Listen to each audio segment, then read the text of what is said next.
Hoy es noche de miércoles y a partir de hoy vamos a tener una colaboración quincenal con el sitio Quartz, un sitio especializado en noticias de política, entretenimiento y también de economía. Un sitio que fue fundado por reporteros y editores del diario The New York Times, de The Economist, esta prestigiosa publicación también inglesa, y de la revista The Atlantic. Y cada 15 días tendremos el espacio de Quartz aquí en Foro Global, así como la semana pasada tuvimos el espacio de America's Quarterly. Cada miércoles se van a estar intercalando. Un miércoles America's Quarterly, un miércoles Quartz, y esta noche le toca el turno a Quartz. Nos enlazamos por ello a Nueva York con Alison Griswold. Ella es reportera en Quartz, en donde cubre los temas de economía y startups, empresas que empiezan apenas. Anteriormente escribió sobre economía y negocios en la sección Money Box de Slate y también ha colaborado para el diario The New York Times, el Business Insider y Thomson Reuters. Alison es egresada de la Universidad de Yale en Estados Unidos y además tiene una historia, se acaba de publicar en el sitio de Quartz, que se llama sobre Uber, una controversia respecto a esta empresa que le hemos dado mucho seguimiento aquí en Foro Global.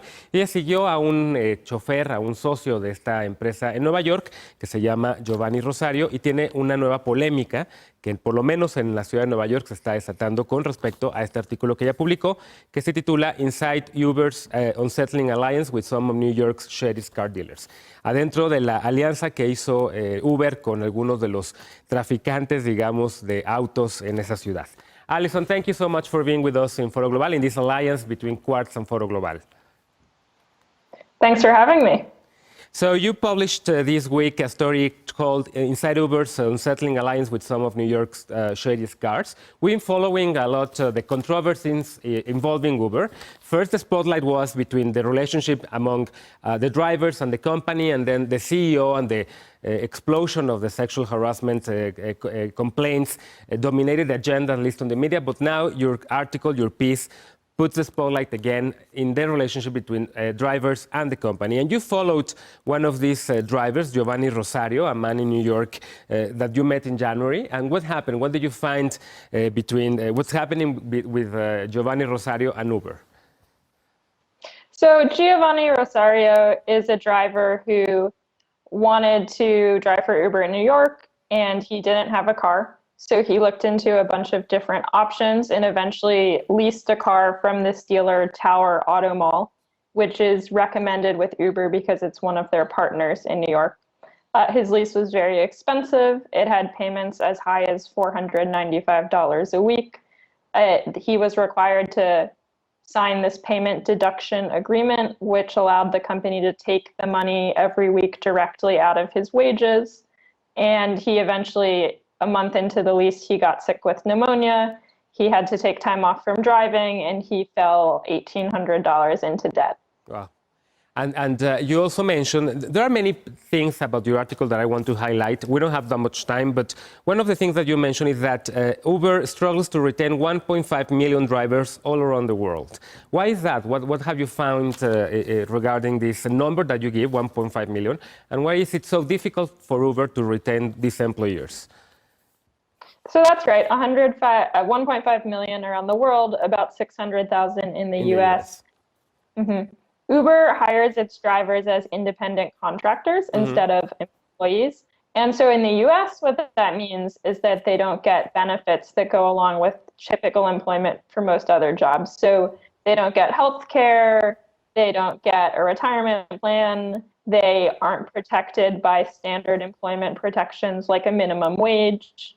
And that's caused a lot of drivers to sort of try for Uber for a little and then decide it's not worth it and stop. And we call that churn, when the company workforce turns over a lot. Sure. You also mentioned that Giovanni Rosario, he didn't have any kind of, he couldn't go to a bank and get a bank loan because he had a very poor bank credit history. So he got involved in this, you mentioned, predatory auto lending. Do you think that the relationship that Giovanni Rosario, among others, other people that you mentioned in your piece, it's a relation of exploitation by Uber with these drivers, with these partners, as they call them? Well, so there's always a line. What this story talks about is what's considered subprime auto lending, which is where the loans, leases, and rentals, basically the financing, is being made to people who have no credit or bad credit. And there is a place for that. Sometimes that's an important service because you want people who don't have good credit to still be able to get a loan if they need one. Where the line comes in is you have to look at whether these financing agreements are helping the people in need or if they're sort of putting undue burdens on them because of certain things about them. And I think that's a fair question to ask about these programs Uber took part in. Has Uber, after your article was published at Quartz, has Uber responded in any way? Well, so when I was working on the story, Uber, in response to my questions, decided to halt all referrals to these third-party dealers it works with. Mm-hmm. And it said it's going to investigate the program and reassess. Oh, wow. There's another thing that you highlight on your article, and it's that more than 90% of professional drivers in New York City are immigrants, and driving can be one of the few opportunities they have to earn money. And of course, we're from Mexico, and I'm pretty sure that many of those drivers are Mexicans as well. Were you in touch with some of them when you also mentioned that you met Giovanni Rosario at this meeting in January, and you were able to meet also other drivers? Did you meet any Mexicans who also work for Uber? I met a lot of drivers, and I didn't ask them about their background in that way. Mm-hmm.